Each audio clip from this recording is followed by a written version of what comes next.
ಈ ದೇಶದ ಮಹಿಳೆ ಪ್ರಧಾನಮಂತ್ರಿ ಕೊಟ್ಟಿದ್ದು ನಾವು, ಸಭಾಪತಿ ಕೊಟ್ಟಿದ್ದು ನಾವು, ರಾಷ್ಟ್ರಪತಿಗಳು ಮಹಿಳೆಯರಿಗೆ ಮಾಡಿದ್ದು ನಾವು, ಮಂತ್ರಿಗಳು ಮಾಡಿದ್ದು ನಾವು. ಇನ್ನೂ ಕಾಲಿದೆ ಮಾಡ್ತೀವಿ, ನಾವೆಲ್ಲಿ ಮಾಡಲ್ಲ ಅಂತ ಹೇಳಿದೀವ? ಬಿ ಜೆ ಪಿಯವರು ಮಹಿಳೆಯರ ಬಗ್ಗೆ ಎಷ್ಟು ಗೌರವ ಇದೆ ಅಂತ ತಮಗೆ ಗೊತ್ತಿದೆ. ಅವರು ಮನುಸ್ಮೃತಿಯನ್ನ ನಂಬೋರು. ಈಗ ಮೊನ್ನೆ ಯಾರ್ದು ವಿರುದ್ಧ ಕೇಸ್ ಆಯ್ತಲ್ರಿ, ಅಟ್ರಾಸಿಟಿ ಕೇಸು ಹುಬ್ಳಿನಲ್ಲಿ. ಯಾರ್ ಬ್ರದರ್ ಅವರು? ಯಾರ್ ಬ್ರದರ್? ಬಿ ಜೆ ಪಿ ಅವ್ರದಲ್ವಾ? ಎಷ್ಟೆಷ್ಟು ಮಹಿಳೆಯರು ಶೋಷಣೆ ಇದ್ದಾರೆ ಅಲ್ಲಿ ಬಿ ಜೆ ಪಿನಲ್ಲಿ, ತೆಗೆದು ನೋಡಿ. ಅಲ್ಲಿ ಸದ್ಯದ ಶಾಸಕರಾಗಿರೋದ್ರಲ್ಲಿ ಎಷ್ಟು ಜನ ಕಳಂಕಿತರಿದ್ದಾರೆ? ಯಾರು ಹೋಗಿ ಸ್ಟೇ ತಗೊಂಡು ಬಂದಿದ್ದು ಬಾಂಬೆಗೆ ಹೋದ್ಮೇಲೆ? ನೆನಪಿದೆಯಾ ಬಿ ಜೆ ಪಿ ಅವರಿಗೆ? We have nothing to learn from B J P when it comes to governance, administration and women empowerment. ಕೊಡ್ತೀವಿ ಸರ್. ಎಲ್ಲಿ ಮುಗ್ದದ? ಈಗ ಪಟ್ಟಿಯಲ್ಲಿ ನಿಮ್ಗೆ ಗೊತ್ತಿದೆ ಆಯ್ತಾ. ಈಗ ಹೌದು, ಕೆಲವು ರಾಜಕೀಯ ಬೆಳವಣಿಗೆ ಆದಾಗ ಕೆಲವರಿಗೆ ಕೈ ಬಿಡ್ಬೇಕಾಗ್ತದೆ. ಅವರೇ ಹೇಳಿದ್ಮೇಲೆ ನಾವೇನ್ ಮಾಡೋಕ್ಕಾಗ್ತದೆ?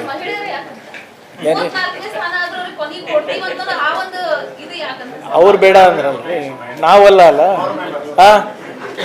ಈಗ ಬೆನಿಫಿಷಿಯರಿನೇ ಬೇಡ ಅಂದ್ರೆ ನಾವೇನ್ ಮಾಡಕ್ಕಾಗ್ತದೆ?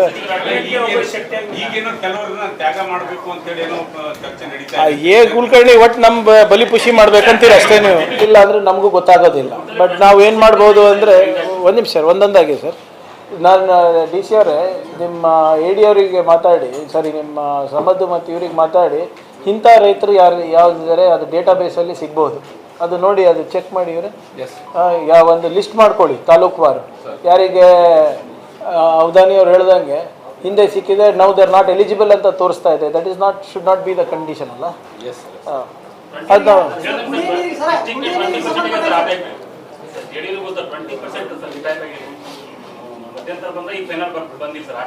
ಅದೇ ಡೇಟಾಬೇಸ್ ನೋಡಿದ್ರೆ ಗೊತ್ತಾಗುತ್ತೆ ಸರ್. ಅದು ಡೇಟಾಬೇಸ್ ಆಕ್ಸೆಸ್ ನಮ್ಗೆ ಇರೋದಿಲ್ಲ, ಬಟ್ ಅದನ್ನ ನಾವು ಪರಿಶೀಲನೆ ಮಾಡಿಸ್ತೀನಿ.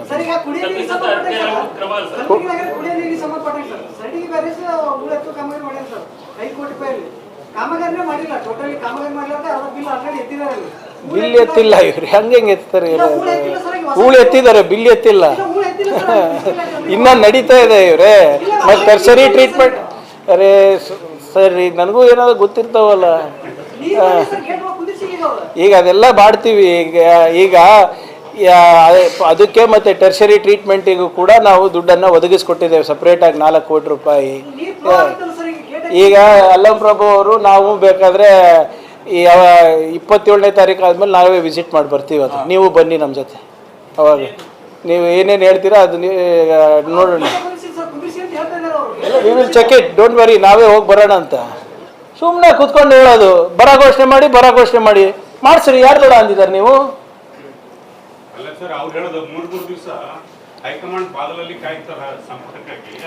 ನಾವು ಕಾಯ್ದಿಲ್ವೇನ್ರಿ? ಸುಪ್ರೀಂ ಕೋರ್ಟ್ ಬಾಗಿಲು ಕಾದಿದ್ದೀವಿ, ಅಮಿತ್ ಶಾ ಅವ್ರ ಬಾಗಿಲು ಕಾದಿದ್ದೀವಿ, ಪ್ರೈಮ್ ಮಿನಿಸ್ಟರ್ ಬಾಗಿಲು ಕಾದಿದ್ದೀವಿ, ಮುಖ್ಯಮಂತ್ರಿಗಳು ಕಾದಿದ್ದಾರೆ. ಹಿಂದೆ ರೆವಿನ್ಯೂ ಮಿನಿಸ್ಟರ್ ಹೋಗಿ ನಿರ್ಮಲಾ ಸೀತಾರಾಮನ್ ಬಾಗಿಲು ಕಾಯ್ದಿದ್ದೀವಿ. ಇವ್ರು ಬಾಗಿಲು ಕಾದಾಗ ಇವ್ರು ಏನೂ ಮಾಡಿಲ್ಲ ಅಂತ ತಾನೇ ನಾವು ಸುಪ್ರೀಂ ಕೋರ್ಟಿಗೆ ಹೋಗಿದ್ದು. ರೊಕ್ಕ ಕೊಟ್ಟಿದ್ರೆ ನಾವ್ಯಾಕೆ ಸುಪ್ರೀಂ ಕೋರ್ಟಿಗೆ ಹೋಗ್ತಾ ಇದ್ವಿ? ಇದೆಲ್ಲ ನಾಟಕ ನಿಲ್ಲಿಸಿ ಸ್ವಲ್ಪ ಕರ್ನಾಟಕದ ಬಗ್ಗೆ ಯೋಚನೆ ಮಾಡಕ್ಕೆ ಹೇಳಿ ಬಿ ಜೆ ಪಿಯವರೇ. ಸುಮ್ಮನೆ ಅಲ್ಲಿ ಮನವೊಲಿಸೋದಲ್ಲ. ಸೊ ಮೈ ಓನ್ಲಿ ರಿಕ್ವೆಸ್ಟ್, ದಯವಿಟ್ಟು ನಾವು ಮಾಡಿರೋ ಕೆಲಸನೂ ನೋಡಿ. ಎಸ್, ಲೋಪ ಆಗಿರ್ಬೋದು, ಇಲ್ಲ ಅಂತಿಲ್ಲ. ಆದರೆ ಇತಿಹಾಸದಲ್ಲಿ ಆಗ್ಲಾರ್ದಂಥ ಕೆಲಸಗಳು ಕೂಡ ನಾವು ಮಾಡ್ತಾ ಇದೀವಲ್ಲ ನಮ್ಮ ರೈತರಿಗೆ. ಒಂದು ಜಿಲ್ಲೆ ತೋರಿಸ್ಬಿಡಿ ನಮಗೆ, ಎಲ್ಲಿ ಎಲ್ಲ ತಾಲೂಕಿನಲ್ಲಿ ಕಸ್ಟಮ್ ಹೈರಿಂಗ್ ಸೆಂಟರ್ ಇರೋದು. ಒಂದು ತಾಲೂಕು ತೋರಿಸ್ಬಿಡಿ ನಮಗೆ, ಇಷ್ಟೊಂದು ಒಂದು ಜಿಲ್ಲೆ ತೋರಿಸ್ಬಿಡಿ ಎಲ್ಲಿ ಇಷ್ಟೊಂದು ನಿಮಗೆ ಕೋಲ್ಡ್ ಸ್ಟೋರೇಜ್ ಬರ್ತಾ ಇರೋದು ಅಥವಾ ವೇರ್ ಹೌಸಸ್ ಬರ್ತಾ ಇರೋದು. ಆಳಂದು, ಅಫಜಲ್ಪುರು, ಚಿತ್ತಾಪುರು, ಗ್ರಾಮೀಣ. ಇವ್ರೇನು ಮಾಡಿದ್ದಾರೆ? 28 ಕೋಟಿ ಸ್ವಾಮಿ ಅಷ್ಟೇ ಕೊಟ್ಟಿರೋದು ಹಿಂದಿನ ಸರ್ಕಾರಗಳು. 28 ಕೋಟಿ ಬರೀ ಲಾಸ್ಟ್ 1 ಇಯರಿಗೆ ನಾವು 650 ಕೋಟಿ ತಂದಿದ್ದೀವಿ ನಾವು.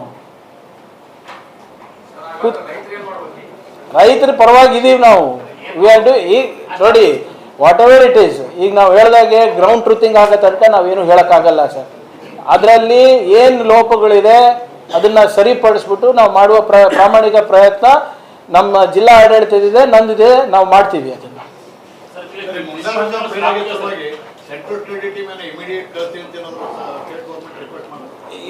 ನಾವು ಕೊಟ್ಟಿರೋದು ನಾವು ಏನು ಉಪಮುಖ್ಯಮಂತ್ರಿಗಳು ಅಮಿತ್ ಶಾ ಅವ್ರಿಗೆ ಬರೆದಿರೋ ಪತ್ರದಲ್ಲಿ ಹಿಂಗೆ ಆಗ್ಬೋದು, ಹಿಂಗೆ ನಾವು ಪ್ರಿಪ್ರೇಷನ್ ಮಾಡ್ತಾ ಇದ್ವಿ, ನಿಮ್ಮ ಸಹಕಾರನೂ ಇರಲಿ ಅಂತ.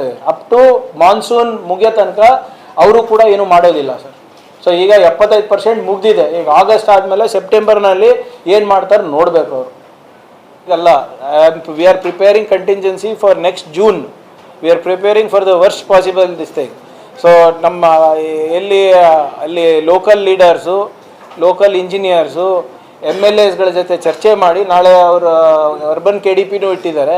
ಕುಡಿಯೋ ನೀರ್ದು ವಾರ್ಡ್ ವೈಸ್ ಏನು ನೀಲಿ ನಕ್ಷೆ ಹಾಕಿ ಕೊಡ್ತಾರೆ, ದಟ್ ವಿ ವಿಲ್ ಫಾಲೋ. ಈ ಸರಿ ಸ್ವಲ್ಪ KKRDBನಲ್ಲೂ ಕೂಡ ರೂಲ್ಸನ್ನು ಸರಳೀಕರಣ ಮಾಡಿ ಇದಕ್ಕೋಸ್ಕರ ಇಟ್ಕೋಬೇಕಾಗ್ತದೆ ನಾವು ದುಡ್ಡು. ಯಾರಿಗೆ? ಈಗ L&Tದವರಿಗೆ ಹೇಳಿ ಸಾಕಾಗ್ಯದ. ಚೀಫ್ ಸೆಕ್ರೆಟರಿ ಲೆವೆಲ್ನಲ್ಲೂ 2 ಸರಿ ಮೀಟಿಂಗ್, ಇಬ್ಬರಿಗೆ ಜೈಲಿಗೆ ಕಳಿಸ್ತಾ ಇದ್ದೀನಿ. ಆಮೇಲೆ ಅದಾಗುತ್ತೆ.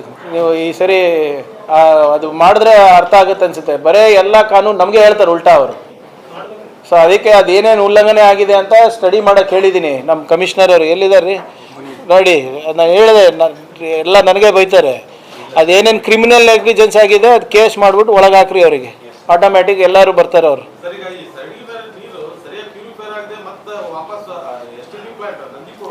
ಅದು ಈಗಲೇ ಹೇಳ್ದಲ್ಲ ಸರ್, ಈಗ ಟೆರ್ಷರಿ ಇದಕ್ಕೆ ಇನ್ನೂ ಒಂದು 5 crores ನಾವು 4 crores ಕೊಟ್ಟಿದ್ದೀವಿ. ನಾವು 5 crores ಕೊಟ್ಟಿದ್ದೀವಿ. ಅದು ಮುಂಬರುವ ದಿನಗಳಲ್ಲಿ ಅದು ಟ್ರೀಟ್ ಆಗುತ್ತೆ ಸರ್. 27 ಆದಮೇಲೆ, ಸ್ವಲ್ಪ ಸದನ ಆದಮೇಲೆ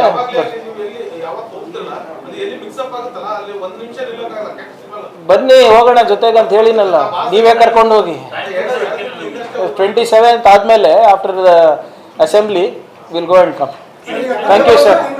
ಇನ್ನೊಂದು ಸಮಸ್ಯೆ ಆಗ್ತಾ ಇದೆ, ಏನಂದ್ರೆ ಮಕ್ಕಳ ಹಾಸ್ಟೆಲ್ನಲ್ಲಿ ಅದೇ ಮೊನ್ನೆ ದಂಡೋತಿನಲ್ಲಾಯಿತು, ಅಫ್ಜಲ್ಪುರಲ್ಲಾಯಿತು, ಇವತ್ತು ಸೇಡಂನಲ್ಲೂ ಆಗಿದೆ, ಸಿಟಿನಲ್ಲೂ ಕೂಡ ಆಗಿದೆ. ಈಗ ನೋಡಿ, ಇದನ್ನು ಕೂಡ ನಾನು DC ಅವ್ರಿಗೆ ಹೇಳಿದ್ದೀನಿ, ಅಧಿಕಾರಿಗಳು ಕಂಪಲ್ಸರಿ ಹೋಗ್ಬಿಟ್ಟು ರ್ಯಾಂಡಮ್ ಆಗಿ ಸರ್ಪ್ರೈಸ್ ಇನ್ಸ್ಪೆಕ್ಷನ್ ಮಾಡಿಲ್ಲ ಅಂದರೆ ಇವೆಲ್ಲ ನಡೆಯೋದೆ. ಈಗ ಇದಕ್ಕಾದಂಥ ಒಂದು ಇಲಾಖೆ ಇದೆ, ಇದು ಯಾವುದು ಅನಾಥ ಇಲಾಖೆ ಅಲ್ಲ. JD ಇದ್ದಾರೆ, AD ಇದ್ದಾರೆ, ಅಲ್ಲಿ ವಾರ್ಡನ್ ಇರ್ತಾರೆ, ಇವರೆಲ್ಲರೂ ಕೂಡ ಜವಾಬ್ದಾರಿ ಇರ್ಬೇಕು ಅದರಲ್ಲಿ. ಅದೇ 4 ಆಗಿದೆ ಇದರಲ್ಲಿ. ಈಗ ಒಂದರಲ್ಲಿ ಏನಾಗಿದೆ ನಿಮ್ಗೆ ಗೊತ್ತಿರೋ ಹಾಗೆ ಪ್ಯಾನಿಕ್ ಆಗ್ಬಿಡ್ತಾರೆ. ಒಂದು ಇಬ್ಬರಿಗೆ ಏನಾದರೂ ಆದರೆ ಎಲ್ಲ ಮಕ್ಕಳಿಗೂ ಪಾಪ ಪ್ಯಾನಿಕ್ ಇದು ಸ್ಟಾರ್ಟ್ ಆಗುತ್ತೆ. ಬಟ್ ಜವಾಬ್ದಾರಿ ನಮ್ಮ ವಾರ್ಡನ್ಗಳದ್ದು ಮತ್ತು ಸಂಬಂಧಪಟ್ಟಂಥ ಇಲಾಖೆದವರಿಗೆ. ಅದಕ್ಕೆ ನಾನು DCಗೆ ಹೇಳಿದ್ದೀನಿ, ಅಧಿಕಾರಿಗಳು ಖುದ್ದಾಗಿ, ಜಿಲ್ಲಾ ಅಧಿಕಾರಿಗಳಿರ್ಬೋದು, ತಾಲೂಕು ಅಧಿಕಾರಿಗಳಿರ್ಬೋದು, ರ್ಯಾಂಡಮ್ ಇನ್ಸ್ಪೆಕ್ಷನ್ ಮಾಡೋಕ್ಕೆ, ಅದನ್ನು ಗೌಪ್ಯವಾಗಿ. ಇಲ್ಲಿ ನೀವು ಬರ್ತೀನಿ ಅಂತ ಹೇಳಿದ್ರೆ ಎಲ್ಲ ಚೆನ್ನಾಗೇ ಇರ್ತದೆ. ಸೊ ಅದನ್ನು ನಾವು ಆಗಲೇ ಸ್ಟಾರ್ಟ್ ಮಾಡಿದ್ದೀವಿ. ಈಗ ಸ್ವಲ್ಪ ಇದು ಆಗ್ತದೆ.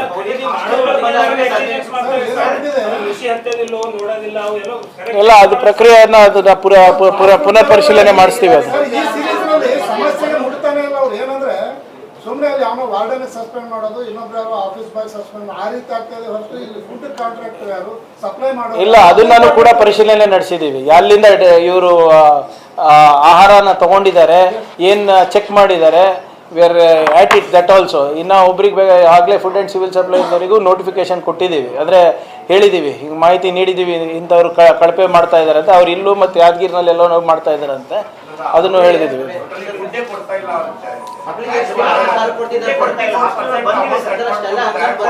ಸರ್ ಕೇಳಿಸ್ತಾ ಇಲ್ಲ ಇವರು. ಒಂದು ನಿಮಿಷ. Food grain supply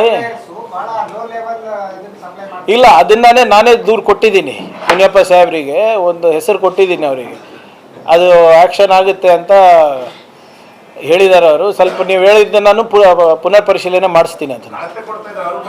everything S, ಅವ್ರ ಮೇಲೂ ಪ್ರೊಕ್ಯೂರ್ಮೆಂಟ್ ಯಾರು ಮಾಡಿದ್ದಾರೆ ಮತ್ತು ಯಾರು ಡಿಸ್ಟ್ರಿಬ್ಯೂಟ್ ಮಾಡಿದ್ದಾರೆ ಅವ್ರ ಮೇಲೂ ಆಗುತ್ತೆ. ನಾವು ಮಾಡೋಣ, ನಿಮ್ಗೆ ಗೊತ್ತಲ್ರಿ, ಇಲಾಖೆ ವಾರ್ ಮಾಡ್ತೀವಿ ಬಂದಾಗೆಲ್ಲ. ನೀವು ಕೂಡ್ಬೋದಲ್ಲ. ಈಗ KDP ಆಯ್ತು, KDPನೂ ಮಾಡೋಣ ತಗೊಳ್ಳಿ. ಈಗ ಏನಾಗ್ತದ, ಒಂದೇ ದಿನದಲ್ಲಿ ಎಲ್ಲರೂ ಮಾಡೋಕ್ಕಾಗಲ್ಲ. ಈಗ ಇಲ್ಲ, ಅದು ಅವಾಗ ಅಲವ್ ಇರಲ್ಲ, ಅದಾದ್ಮೇಲೆ KDPನಲ್ಲೂ ಅಲವ್ ಇಲ್ಲ ಆ್ಯಕ್ಚುಲಿ.